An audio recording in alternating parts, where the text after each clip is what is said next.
Berikut kisi-kisi wawancara offline bagi calon petugas Sensus Pertanian 2023. Hai, Assalamualaikum warahmatullahi wabarakatuh. Selamat datang saya ucapkan di Usma Ulia channel yang masih membahas tentang beragam aplikasi dan informasi.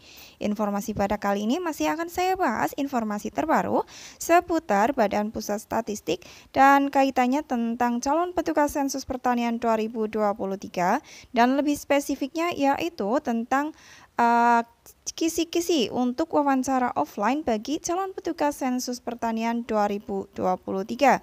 Dan akan saya bahas juga mengenai aspek-aspek apa saja yang akan dinilai oleh pewawancara pada saat wawancara tersebut. Jadi pastikan teman-teman untuk simak video ini sampai selesai, jangan di skip agar tidak gagal paham dan tidak ada informasi yang terlewatkan. Terima kasih disampaikan pada teman-teman yang telah mengklik video ini. Mohon dukungannya dengan cara subscribe, bunyikan lonceng notifikasinya, juga tinggalkan jejak dengan like dan komennya. Semoga kebaikan teman-teman akan kembali pada kalian berlipat ganda. Terima kasih disampaikan. Ya, sebagai informasi ya, untuk beberapa wilayah di kabupaten atau kota, sekarang untuk tahap perekrutan calon petugas Sensus Pertanian 2023 sudah ada yang melakukan atau sampai tahap wawancara offline ya. Namun ada juga di beberapa daerah atau beberapa wilayah yang belum melaksanakan wawancara offline dan masih menunggu.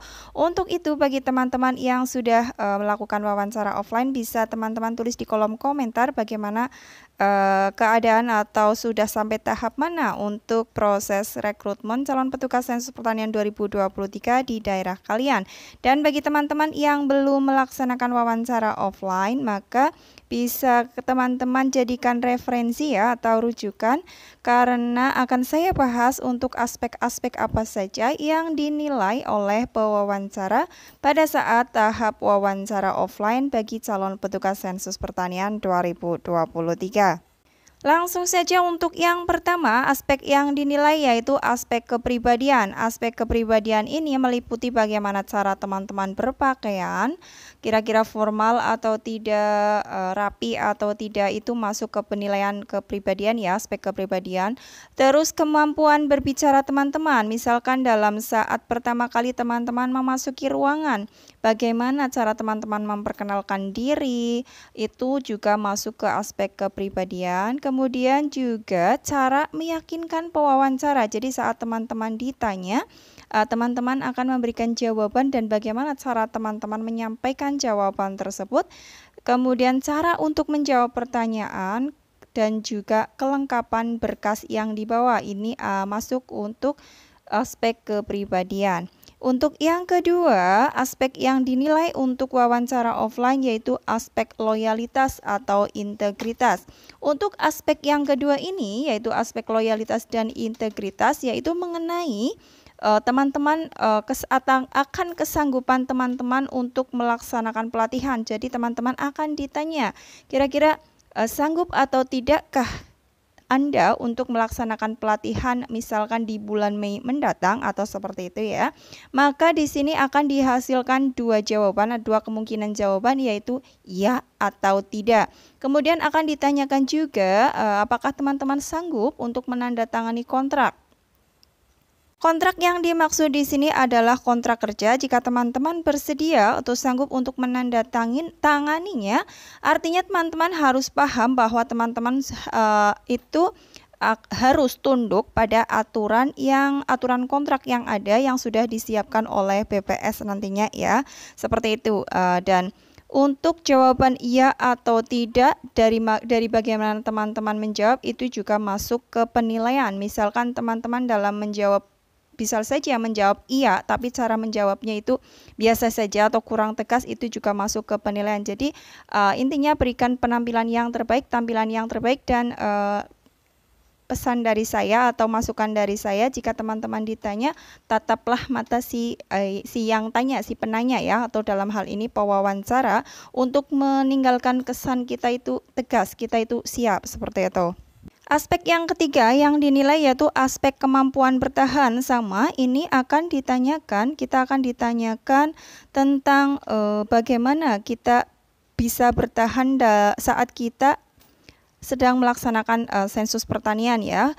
Maksudnya yaitu fokus pada kegiatan sensus pertanian 2023, kita sanggup atau tidak untuk fokus dan sesuai target, kita bekerja sesuai target yang sudah ditetapkan, atau bisa juga ditanyakan apakah kita sanggup untuk lintas desa atau kelurahan, karena sebagaimana kita ketahui untuk petugas calon petugas maksudnya untuk sensus pertanian 2023 yang nantinya akan dinyatakan lolos itu sekitar setengah dari petugas Reksosek di tahun lalu. Artinya dalam hal kemampuan bertahan ini teman-teman akan ditanyakan, karena kemungkinan teman-teman juga akan ditugaskan di lain desa atau lain kelurahan. Jadi kira-kira teman-teman itu bersedia untuk mengatur atau memanage waktu teman-teman sehingga antara pekerjaan atau keseharian teman-teman tidak terganggu dan juga fokus pada kegiatan sensus pertanian 2023 tetap sesuai target yang ditargetkan. Aspek yang selanjutnya yaitu aspek kerjasama. Aspek kerjasama ini kaitannya adalah bersediakah teman-teman untuk bekerja sama dengan sesama PPL dan juga sesama PPL, dengan PML, dengan Koseka, pokoknya dengan semua yang terlibat dalam kegiatan sensus pertanian 2023 seperti itu ya. Kira-kira teman-teman bersedia atau tidak, atau dalam hal ini kooperatif atau tidak seperti itu ya. Maka teman-teman ini akan menjadi salah satu aspek penilaian juga, yaitu ketersediaan teman-teman untuk bekerja sama dengan semua pihak yang terlibat untuk sensus pertanian 2023. Aspek yang selanjutnya yaitu aspek yang kelima, yaitu tentang kemampuan perencanaan. Kemampuan perencanaan ini kaitannya teman-teman itu akan ditanyakan kaitannya saat pelaksanaan sensus pertanian yaitu bulan Juni, 1 Juni sampai 31 Juli 2023.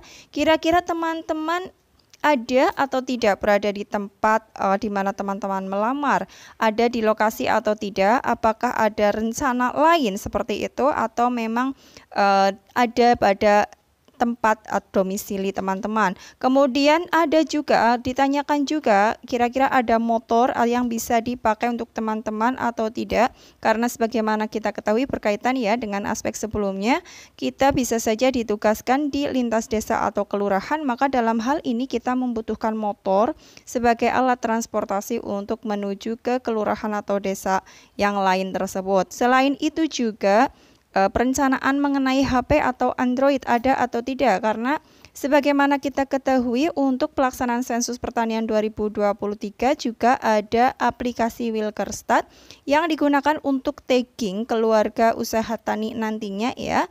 Dan bagaimana rencana teman-teman mengenai HP tersebut, misalkan HP yang teman-teman gunakan itu tidak berfungsi dengan baik atau ada gangguan, kira-kira teman-teman ada perencanaan atau tidak mengenai HP Android dari teman-teman yang akan dijadikan cadangan, maksudnya seperti itu. Nah, dari aspek-aspek tersebut si pewawancara akan memberikan penilaian. Jika teman-teman menjawab iya, itu berarti teman-teman bisa saja mendapatkan nilai maksimal. Ragu-ragu berarti nilainya tidak maksimal, dan jika teman-teman menjawab tidak, itu berpotensi nilainya terkecil ya. Tetapi tidak hanya jawabannya yang dinilai, bagaimana cara teman-teman menjawab pun ini menjadi penilaian tersendiri bagi pewawancara. Dan ada kemungkinan juga teman-teman akan dimintai untuk menjelaskan sesuatu ya, misalkan teman-teman ditanyakan apa yang diketahui tentang sensus pertanian atau sejenisnya seperti itu, maka bagaimana teman-teman menjelaskan ke pewawancara itu juga akan menjadi tambahan nilai untuk teman-teman. Baik, saya ulas kembali aspek-aspek yang dinilai oleh pewawancara untuk tes wawancara offline bagi calon petugas sensus pertanian 2023. Yang pertama adalah aspek kepribadian, yang kedua adalah aspek loyalitas atau integritas, yang ketiga adalah aspek kemampuan bertahan, yang keempat adalah aspek kerjasama, dan yang kelima adalah aspek kemampuan perencanaan. Demikian yang dapat disampaikan pada pembahasan kali ini. Semoga informasi ini bermanfaat dan dapat dijadikan rujukan dan persiapan bagi teman-teman yang akan melaksanakan wawancara offline untuk calon petugas sensus pertanian tahun 2023. Salam sukses selalu tentunya bagi teman-teman. Mohon dukungannya bagi yang belum subscribe untuk subscribe di channel ini. Dan akhir kata, wassalamualaikum warahmatullahi wabarakatuh.